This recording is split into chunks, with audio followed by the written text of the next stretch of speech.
TV Câmara Caxias. Sessão ordinária dessa quarta-feira chega ao fim.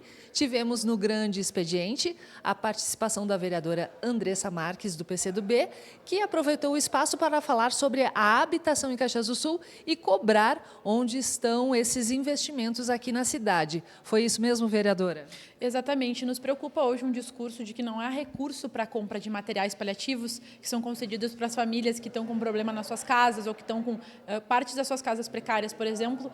Nos preocupa porque a gente viu um orçamento dos últimos 4 anos de um pouco mais, de quase 60 milhões de reais, e agora a gente vê um orçamento de mais de 200 milhões de reais. Então o orçamento ele aumentou em 4 vezes, mas a gente continua ouvindo o discurso de que não tem dinheiro para investir nessas coisas. E esse discurso vem do secretário Galafassi, que é o secretário que trata dos recursos da nossa cidade. Então, nós estamos pedindo explicação, porque a nossa população precisa ser atendida e a gente precisa saber onde é que está indo esse dinheiro para a habitação na nossa cidade.